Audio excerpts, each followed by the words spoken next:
Hello and welcome to Success is Never Accidental. I'm Lynn Payton and I'm passionate about helping individuals and organisations to get better results. And in this podcast, I get to interview some highly successful people from all over the world and across all industries so we can better understand that there's a formula for success. One of the biggest shifts we're seeing across every profession and every business right now is the rise of artificial intelligence. It's already influencing how we learn, how we work, and even how services are delivered.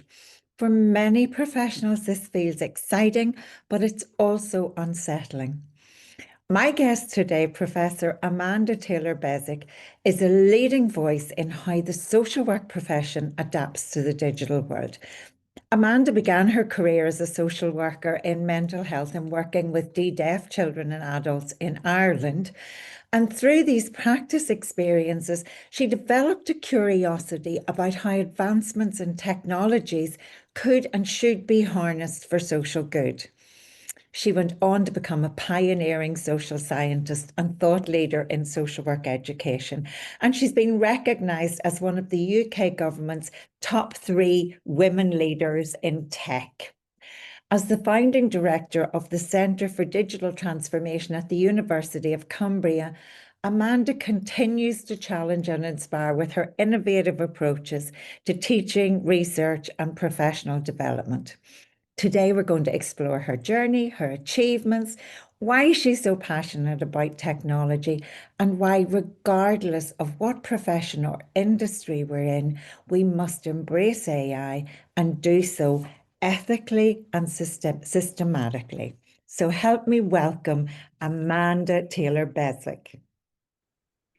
Amanda, when I heard you speak at the BASWA conference a few weeks ago, I knew I just had to get you on this podcast because your story is so fascinating and the work you're doing at the moment is so relevant, not just to social work, but to all the professions and really to businesses across industries.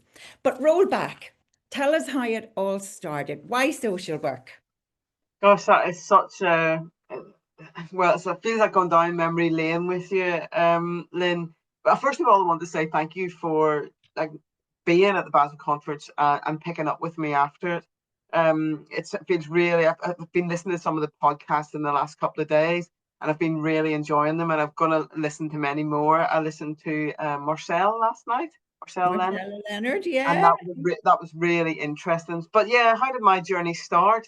In lots of ways, it took me a long time to realize why I went into social work. I obviously grew up in the troubled Northern Ireland, and as a young person growing up in that circumstance, I was always myself really troubled by separation and difference and why people couldn't get on. And I think one of the things, my saving grace, I guess, as a young person growing up, was that I met another young person from across the divide, as it was described then, and I guess in lots of ways still is now. And I remember our sole aim as a wee friendship couple really was to stop the troubles in Northern Ireland. Now, clearly, we never managed that, but it was definitely something that we had on our minds as we were growing up. We went to different schools, we had different uniforms, with very different families. But in the middle of that, we connected, and that caused us a lot of shame and a lot of pain as two girls growing up in Northern Ireland. With even just very different names. And until I ended up in social work, which is actually, it was a bizarre kind of trajectory for me because I was looking for a job. I applied for 5 jobs and I got this interview in a place called Praxis in Newton Ards. And it was a mental health social worker, but non-registered really. And in lots of ways, I didn't really know what it was about, but I knew that I was really interested in what they were doing. So I went for the interview and I hadn't heard anything. And over the weekend, I had an injury that led me to A&E. And this guy in A walked past me and stopped. And he said, Amanda. And I was like, yeah. And I couldn't remember him, didn't even know where he was from. And he said, did you get the job? And I said, I'm not sure which job you mean. And he said, well, the mental health job. Because in my head, I'd gone for 5 jobs over a period of a couple of weeks. And I said, I haven't heard back. And he said, I think you'll get it. And I said, what makes you think that? And like, how do you know about it? He said, I was on your interview panel. And the next thing he said was really key to me. And he said, I hope you don't mind me saying this. He said, but I was also a student nurse and I was there the day you were born. And I was like completely taken aback. And it was one of those moments I didn't really know how to react. Um, and that led me, obviously, I got the job. I became really good friends with this other professional who was a mental health nurse. And he was a student at the time as I was born in Adair House in Newton Ards, in Ards Hospital. And anyway, I got into mental health practice. I really, really enjoyed it. I really grew and flourished in the role. I met two other psychiatric nurses, Damien Brannigan, who was leading mental health services in Southeastern Trust at the time, I think maybe still is, and his wife, Paula Brannigan, who was also a nurse. And they both, for whatever reason, um, brought to my attention. It was the last year of the DIPSWA, and they recommended highly that the trust was sponsoring people at that time to go through it. That I highly recommended that I take that course, and that's what I did. So And that was the diploma in social work, the was, professional qualification in social work at that time. that's right, and it was the last year of it. And so I did my course. I was able to do it at my workplace, and at that time I'd moved into the trust, and I was working in South Eastern Trust in their mental health services offer. And like from that, really, the rest is history. I got really into practice education. I had I had I had a lot of struggles throughout my own educational experience to becoming a professional social worker, and I thought there was a different way to educate, and I didn't think that in an arrogant way, but I thought this education thing, I think it could work differently and better for students. And that was probably my own anxiety of not feeling prepared for practice, and preparedness for practice really became my focus very early into my career. And it was that sort of led me to it was at that time post qualifying awards 1 to 7 or 1 to 6, I can't remember which now. And the final one was to you could be supervise a student, or you could teach a class. And I remember my practice educator, Tim Kennedy, saying to me at that time, he was also in Southeastern Trust in the training team, he said, do not do the teaching. That nobody does that. It's too hard. And I thought, I'll do the teaching. I have to do the teaching, Tim. Because the reason why I'm interested in this is I think that teaching and how we teach students and how we prepare students for practice needs to shift in some way. And I don't really know in what way that is, but my experience of it wasn't, I didn't feel empowered or, in any way kind of ready to do the work that was ahead of me. And I felt that the practice landscape was shifting and changing all the time. And I felt that how we're being taught and what we were being taught wasn't matching with the reality of people's lived experience. And that's kind of how I ended up in social work, practice education, and then I was then, as a part of that assessment for that PQ award, I was offered ad hoc teaching in a local college on a social work program, and I did some ad hoc teaching at Queen's. And the guy that brought me into Queen's, Greg Kelly, said to me, and it just really stuck with me in his office when I went to teach about deafness, and deafness as an intervention in deafness in terms of communication choices and mental health. And Greg said to me that day, you need to do your PhD. And I said, like, I can't particularly afford to leave work and just go and like study, Greg. And he said, get away off to England, do your PhD and come back. And that's kind of how it all kind of Oh in my short goodness. form manifest. So it's like memory lane, because Greg Kelly was in Queen's social work when I did my course. And Wow. I mean, both he and John Pinkerton mentored so many wonderful social workers. So tell us a little bit before you move on to the PhD. Social work's a really, really tough job. I mean, all the professions are tough. But I really do think to be an effective social worker, you have to employ all of your intelligence centers. We're all too focused on our brain, but you have to employ your heart and your gut to be a great social worker. So, say a little bit about how you feel social work education needs to prepare us for practice. I talk about and I've written a paper actually with Mandy MacDonald and other colleagues recently about looking at the person and environment kind of conceptualization and moving that into people in reality, person in reality. Because I think that people talk about the world more and more as if there's this part of the world, the online world and the offline world. They separate the two when it's the whole experience that we're having.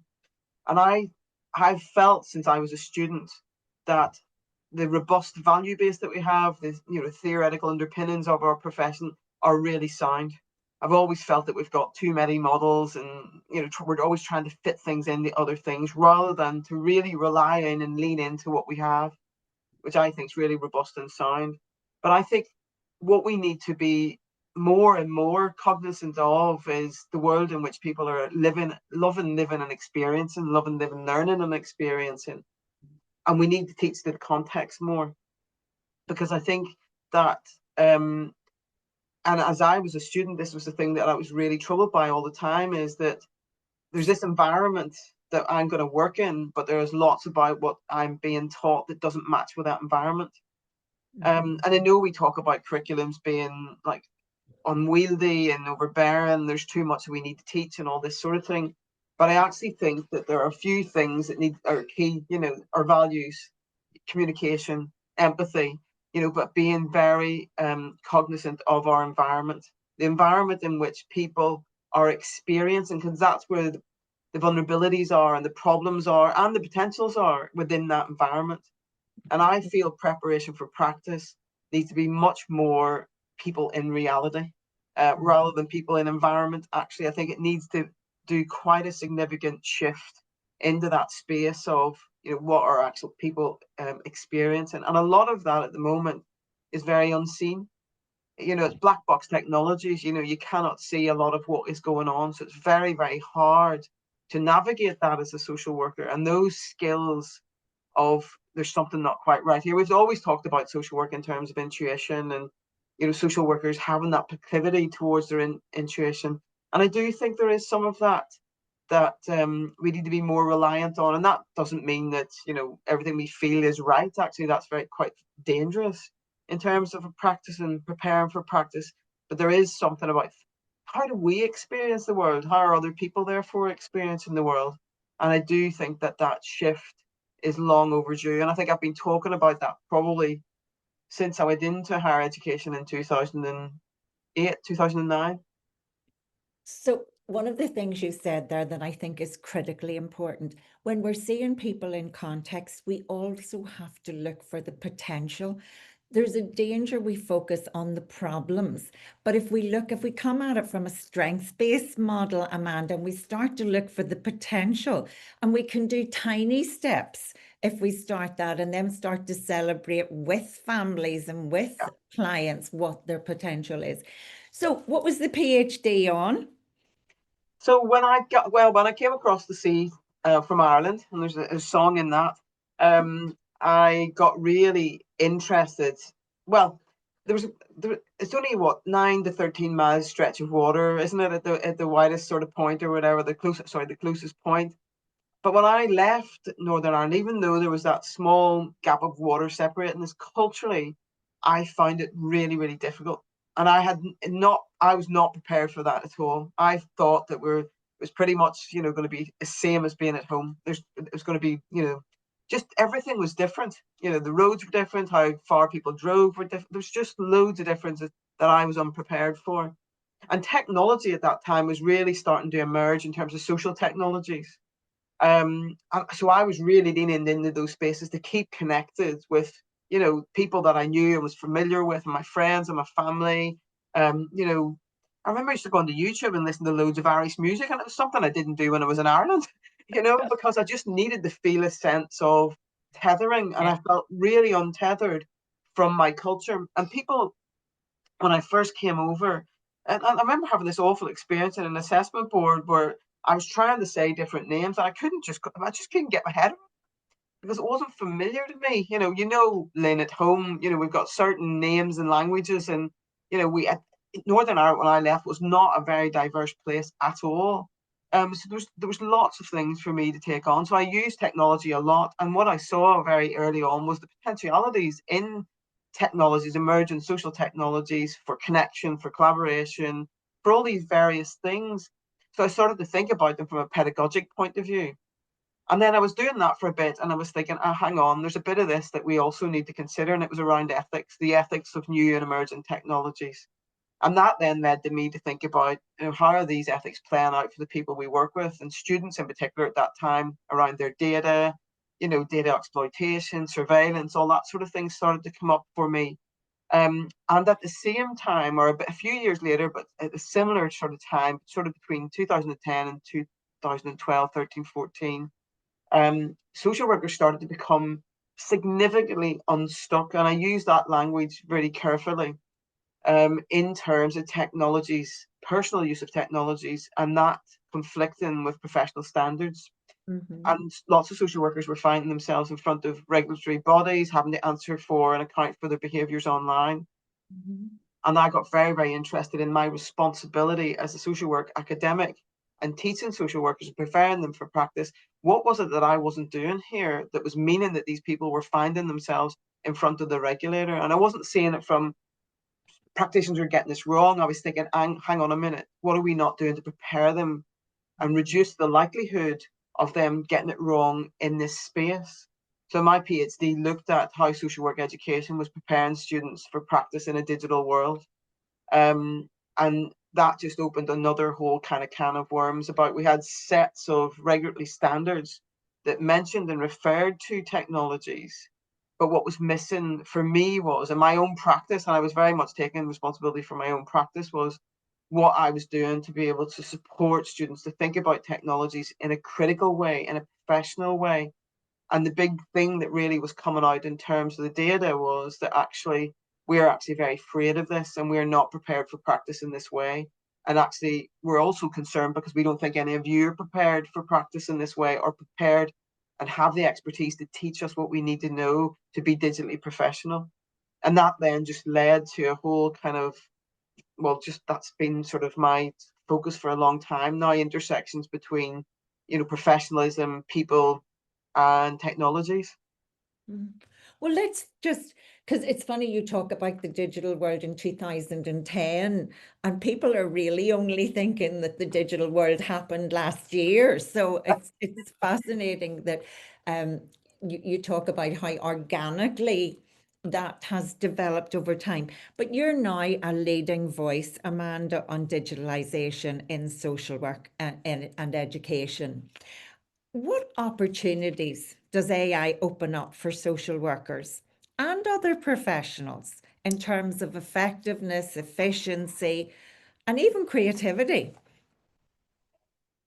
That's a hard question, a challenging question. Because of where I say that because of where the technology is at. I say that because of, the broligarts, the big tech bros that are involved in holding court over these particular technologies and the exploitation that underpins them in terms of And the people's money data. they're throwing at it. Well, it's Billions. the money tree in AI is growing exponentially. I do Obviously we've got AI built into all sorts of technologies and have done for years and years and years. This new iteration of it is something slightly different. Um, it's it's I think where I sit with it at the minute, and I have sat with it for quite a while, is when the new sort of ChatGPT launched onto the market and everybody kind of lost their mind a wee bit. I remember thinking to myself, and I do this, and this is probably from my social work days and crisis theory, crisis intervention theory, isn't it? Yeah. Where you sort of sit, you look and sit with it for a second before you become reactive. You respond and don't react. And I remember people asking me, in the job I was doing at that time was the director of digital transformation at University of Cumbria. And I was basically saying, I think in terms of this being a disruptive aspect of education, I think it's a really good thing, because I think our assessment needs to change. I think we need to look at our pedagogies and our practices.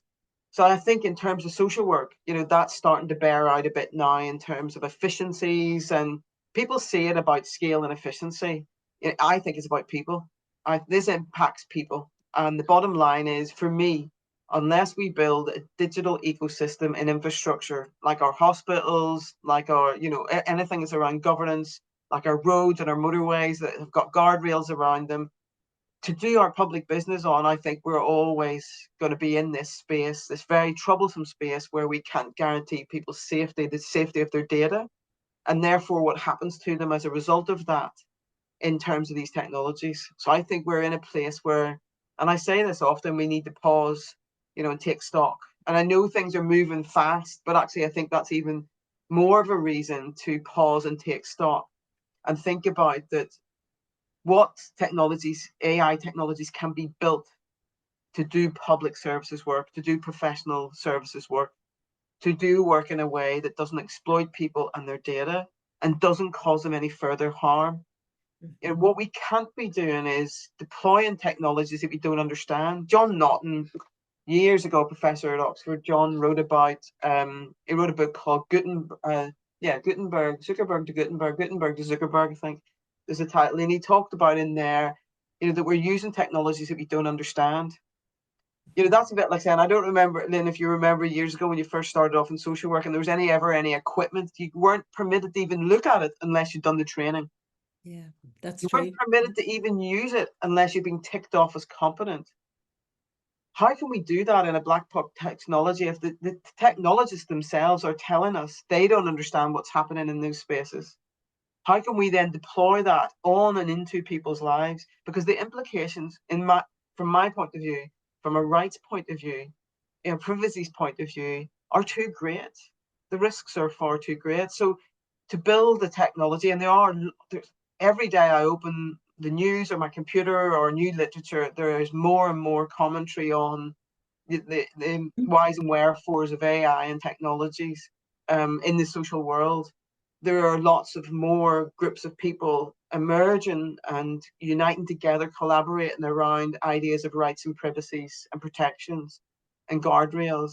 But I don't know any other industry that would just deploy a technology or a new drug or a new implementation without testing it first, testing it out of context, testing it in a safe environment, perhaps in a digital twin or something like that.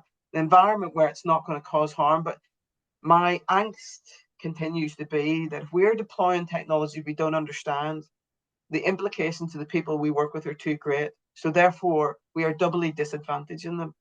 And from a social work point of view, that for me is a step too far right now. So to call for technologies that are, that are appropriate to people's lives. And what happens when you talk about this, the task feels too overwhelming. So people default to technologies that are free. And that's a really dangerous space to be in as well. And I've talked about this for a long time. And I talked about this in the chapter I wrote for Denise Turner's book on social work and COVID. I wrote a chapter about social work and technologies in there. And it was my reflections about COVID, COVID kind of social work and technologies in the eye of the storm type experiences, and then sort of what do we need to do now kind of thing. And that was kind of what I laid out in that chapter was, what do we have in terms of people like Jackie Rafferty, Walter Mandola, Brian Glastonbury, all those people from sort of the 70s, 80s, 90s, and beyond that, actually, and still working in that space, who gave us the foundations to think about this problem. So, given the complexity of all of that, and given the fact that there's a risk that because it's now become everyday language, that everybody thinks they understand it and they should be using it, what guidance would you give social work managers at this stage, Amanda, about how they can safely and ethically embrace technology? Oh, that's a huge question, isn't it? Understanding how the technology works and any implications on people's rights, on their privacies, any conflicts with human rights, GDPR, data protection. Social work managers, people procuring technology in social work need to be assured. And I'm not sure how they can get there unless, we build technologies that are appropriate for the work that we do. I use the example like we wouldn't take somebody's tooth out in the middle of McDonald's or a shopping mall or a car park or even their garden. We have got a clinical environment to do that piece of work. The environment is appropriate to the work. We wouldn't bring somebody in social work into a building that was falling down around their head if you knew there was going to be a risk to them. So how do we apply risk assessment to that space? And I do feel that, and I know the government has tried, and various governments have tried to build technologies, and it hasn't quite worked out. And a lot of that has been around sort of the governance and ability to be able to run a technology and expertise. I mean, having the money to pay an expert to work in these spaces is another huge problem that we're experiencing. People will go and work in Google before they come and work in, I don't know, a social work office to build them a technology, because they're going to get triple the salary. So we have a lot of those sort of political, economic, financial tensions, expertise tensions. And frankly, we are not teaching social workers or social work managers how to procure a technology like that, or even is it necessary? I've Yeah. often said about digital should be something that supports practice, that supports it for a particular reason. But the narrative I'm hearing around AI is it's saving me the social work time. That's the case. Because you have to double check and double check these things. I think there hasn't been a time and motion study done on this to be able to be assured to say it's saving time. It's going to mean I can go and spend longer with Lynn or Amanda. It's going to mean I've got 10 more cases because actually I've got an hour spare or 8 hours spare, whatever it is that's being claimed around, some of these AI technologies that are being claimed at the minute. So I think we're in a difficult space in terms of governance and the build and design of a technology that's appropriate for practice. And actually, if you were saying to me, I'm going to deploy this technology because it's going to make Amanda's life better or Lynn's life better or whoever's life better, I think you'd be more convinced to come alongside you and try and work through the solution. But when it's all about, so what it indicates to me is if we're saying we're keeping too many records, it's taking too many hours to record or whatever it might be, then I'd be saying we need to look at our reporting systems, we need to look at our records keeping systems, we need to look at the systems that we are developing in our organizations that are keeping people from doing the actual face-to-face proximal social work that actually is key to working alongside people to make the changes they need to make in their lives. And I think that's where we've got attention. We've layered in and layered in and added another box and another layer and another bit of, narrative that needs to go on in assessment. The assessments have become so unwieldy. Then we're going to try and layer a technology on top of that to make it all better. It's not that sum's not making sense to me. So it's interesting because it sounds almost totally pessimistic. And yet, if we strip it back to what you talked about earlier, and we get back to values and purpose of not just social work, but all the other caring professionals, mental health, nursing, medicine, I think what I hear you saying, whatever technology we come up with, it its purpose has to be to make practice better, and that can be both from a relational and a skills point of view. It has to help, in my view, social workers and other professionals become more confident, because I think confidence has gone out of the professions. And then consequently, when you add those two things and a whole lot of other things together, we would hope that we can help get better outcomes for Yeah. families, children, deaf people, people with mental Mm. health challenges.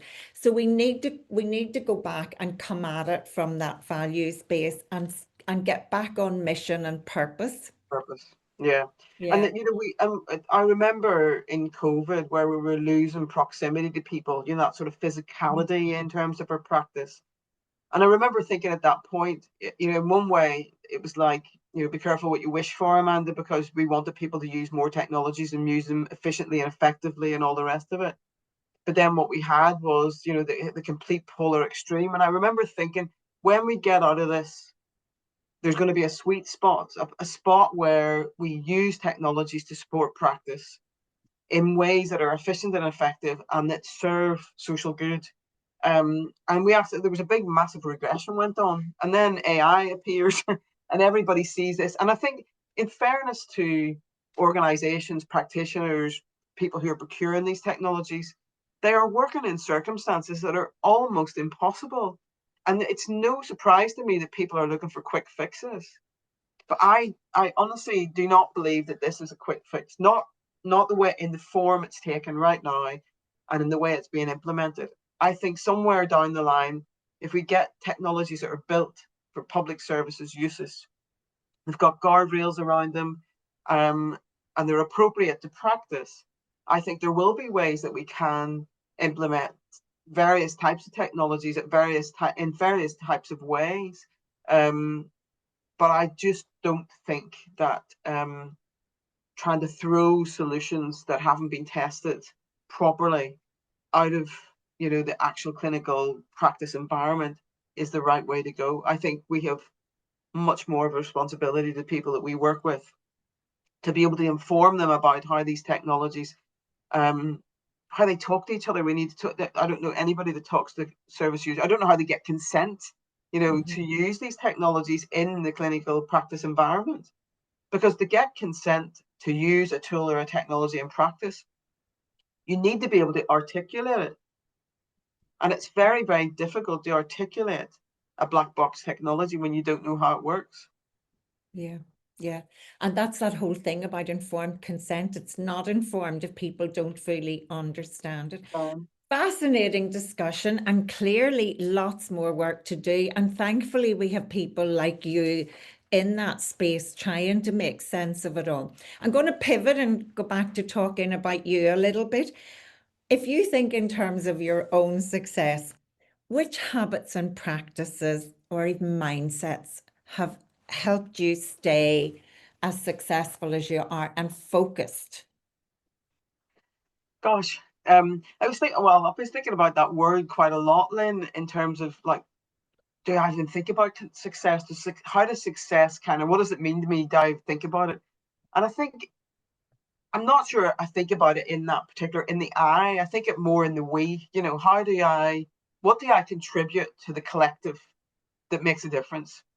And that's, and if I had to measure it, that's what I'd be looking for, my impact. How have I galvanized, brought expertise, connected people together? What contributions have I kind of made? And I guess, like, I've got sort of a few things that have contributed to my own, if you want to call it success, but I probably would say to my career trajectory more than my success. I think, like, I've always been curious and persistent. And I think that goes back to what I talked to you about my early upbringing in the Troubles. I was brought up by my maternal grandpa. He was a man of Kent, so he was from England. He was slightly different, so he had a different cultural view. I think that really, his approach to the world, and actually when I was thinking about this podcast, I was thinking about, he was a mechanical engineer. But when I listened to all the stories about him and his wake, and he had a very traditional Irish kind of wake, people were talking about how they bore witness to his contributions. It was what he had done for them, their community, other people, in terms of who he was. And I think that's really played out in me as a young person, and then into my life as I've grown up. I think ideas around collaboration and community, because I thought when I was growing up, collaboration was very divided and divisive. And it was, excuse me, it was like, it was this way or that way. And I was very much, there has to be a middle ground. And I wrote about it in my thesis. Actually, I wrote about it in the prologue to my thesis in actual quite a lot of depth. In fact, hang on, because I put it on my screen and I called it, which might be interesting to you, position and preparedness, because it was at that time I was doing my PhD. I was trying to work out all sorts of things, like how had I even got to the point where I was doing a PhD? A girl who was, born out of wedlock in Northern Ireland at a time that was frowned upon, shunned, all these different things, in the middle of the Troubles and all that. And this is what I wrote. Spending the formative years of my life in the troubled Northern Ireland, a socialized experience peppered with conflict left me with a less than normal view of difference. Difference in that context was used divisively, leading to a form of othering that posed a risk to anyone brave enough to present the challenge. Conformity prevailed over choice, and choice came in two forms. It was my inability to choose and my refusal to conform and my search for co-equality that eventually led me to my career in social work. So that's kind of a bit of a sort of a more of a background in terms of what are all these contributing factors. I also have to talk about mentorship and networks. Yeah. And I talked about this recently when I gave my inaugural, and it was very much about people. and people who had seen potential in me, and offered something in that respect. And it was almost like they were offering a leg up and another leg up, and two people that always spring to mind in that respect was, when I came to England in particular, where and still are, Isabel Troller and Lynn Romeo, sadly just retired. Well, not sadly probably in Lynn's eyes, but certainly sadly in my eyes. And I very much watch them. I like to watch women leaders. Still now, I watch women leaders. What are they doing? What's their approach? I try to create opportunities to get alongside them, so I could really observe them in context in terms of what they're doing. That's not to say I always agree with people and their approaches, but I'm curious about them. And I think that started back with my practice educator when I was a student social worker, Margaret Maybin from the Southeastern Trust, completely um, created a context for me in which to thrive, that I could be the best version of myself. I remember that distinctly. And I remember hearing Olive Stevenson speak, the first social worker to ever be involved in a serious case review. And I remember thinking, these are people that I really aspire to and really respect in terms of their approach. And their approach was about collaboration, community, curiosity, and persistence, things that really resonated with me. Um, so yeah, those are just some of the sort of factors, I guess, that have supported me in my career, and still do in lots of different ways. And there's a beautiful point there, isn't there, to give a big shout out to all those team leaders and frontline managers, because if you nurture and support and provide that space for those younger, or maybe not even younger, but for those newer social workers to thrive, you provide them with that role model and that confidence that inspires them for the rest of their career. You're talking Mhm. about your early mentors. My first one was Miss Gullery in Musgrave Park Hospital in Belfast. Right. My first job was a medical social worker, but she didn't call it that. We were trained to be almoners in those days, and there were Oh, standards for everything. And the ward filled up in the winter with people from the homeless community or from the mhm. hostels in Belfast. And she had such a beautiful rapport with these men. And we had to learn everything as social workers to how much benefit they were entitled to make sure that they got what they needed. But it was the respect for everybody that was so, so important. And I think if there was one thing I learned from her, it was humility and respect and Yeah, equality and working with people and not judging. So I think yeah, that's where I really fundamentally learned that, it's not about judging. yeah. Interesting. My journey was very similar to yours, working class Belfast estate, father who we were Protestant, but he always did all the electrical work for the emerging Irish language schools. We never talked about religion in our house until it became something that you couldn't avoid. He got hijacked and made to drive a bomb. There were all of those things that somehow we lived through that are outside most normal experiences. But we were always taught respect and Yeah. separation only causes problems. So I went to India to One World Academy, Amanda, and studied what are all the great things that bind us across all the great religions and cultures of the world. And they're all the same and they're closely aligned with social work values. First, do Yes. no harm. Yeah. First, do no harm, treat everybody with respect, and when you come from those, and I think the other thing is always see the good. And I think that's probably, just want to ask one more question to finish what's been an absolutely amazing discussion. For students coming into this work, what skills or qualities will be most essential for their future success? And you probably touched on most of them already, but what should we be nurturing in these new workers? I think their passion and compassion. I think that's what I say to students when I work with them. And I still do work with students. I always get the luxury of teaching the social work students at Cumbria every year, and which I absolutely love. And I talk to them about getting a strategy for themselves that works. Like, what's your interest, what's your passion, and what's your strategy in terms of times when it's really tough? Because social work is a tough job, it's a hard job. And I have these things that I still use, and every day I do these. And particularly when things are not going well, is to pause, is to lean in, and is to reframe the problem. So whatever's going on, and I think in all of that, overarching all of that is about criticality. I think this this is how you do social work is completely the wrong way, the wrong advice to give, because as you mentioned earlier, then there's no real one way to do it. It's so complex and multidimensional. There is something about criticality. Our values are always, I've still got the BSEC monks case relationship book on it's my most precious book, and Olive Stevenson's biography on my bookshelf. Those two things, read those. That's what I would say.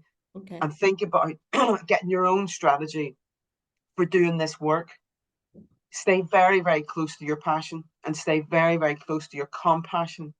And Yadviga Lee, who I mentioned to you before we started talking, a really good friend of mine who has got a fabulous, basically turned her PhD into a community interest company in Manchester called New Beginnings. Fantastic piece of work. I'm so proud of that piece of work. So proud of her. And we often talk about social work and how to do social work and stuff like that. And it's about staying as close as you possibly can to not becoming institutionalized yourself. That is really key. And she wrote a paper called The PPI Queen that I suggest most, and in fact, everybody in social work read within the first few weeks. And yeah, talks about becoming what she was all, she came into the profession never to be. So we can become institutionalized. And I think we have to have our guard up for that. We have to be, and that's not that we're desistant or resistant in terms of our organization or our educational trajectory, but what it is about is that when we're socializing students to become professionals, that we don't dilute in them why they came in the first place and what they bring to the table. We often bring them and think they're this new slate of paper kind of thing. We're going to mold them into this social worker when they're probably quite a lot of the way there. What we have to do then is professionalize that, and I use that word carefully, or maybe I should say socialize them in the values of our profession, the theoretical context that's strong, robust, and still stands today, and that we locate that in the world as it is in reality. That would probably be the things that I would wanted somebody to say to me, I guess, in some ways, and demystify the role. I think that's really key. Demystifying the role. I think that's absolutely critical. And what you said earlier is reframe everything. What am I not seeing here? What's really going on here? And the only way we can figure that out is by observing and asking great questions and coming from a strengths-based perspective. Amanda, thank you so much. I'll put in the article as well where people can get in touch with you. And we'll pull out those recommendations for reading. We never even got to talk about your book club. That's another whole day. Thank you so much. You're welcome, Lynn. Just listening to Amanda reflect on her early experiences of growing up in the Troubles in Northern Ireland really resonated with me. Not least because of the challenges of having friendships across the religious divide and, like her, not conforming to separatism. Amanda's long career in practice education has really been a search for innovative ways of ensuring that social work students were empowered adequately to be effective practitioners. And I loved how she stressed the importance of a robust value base and the need to be more cognizant of the real world that people live in and experience, and also of having real empathy for their circumstances. In more recent years, Amanda's been preparing social workers for practice in a digital world and integrating technology in an ethical and professional way. And she said, while AI can help, certainly help us with scale and efficiency, we have to protect the safety of people's data in professional services and ensure that AI doesn't cause them any harm.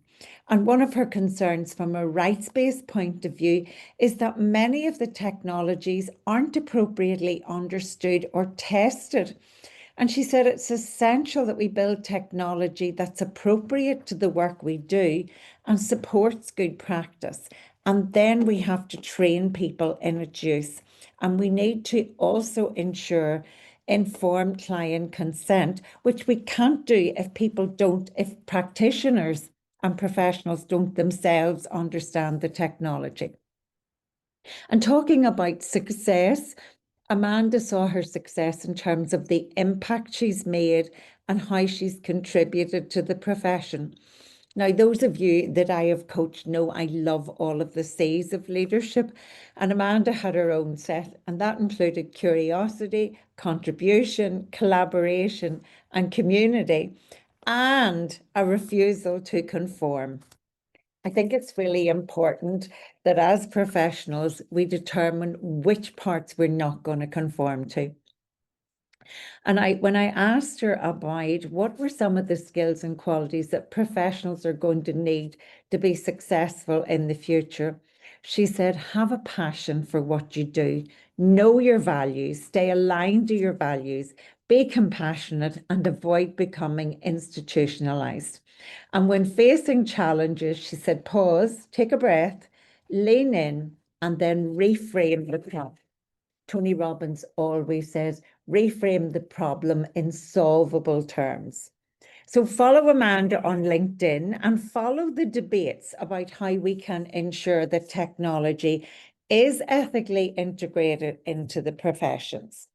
And my challenge for you this week is don't get left behind. Start considering how else technology can help you to improve your practice. And remember, success is never accidental.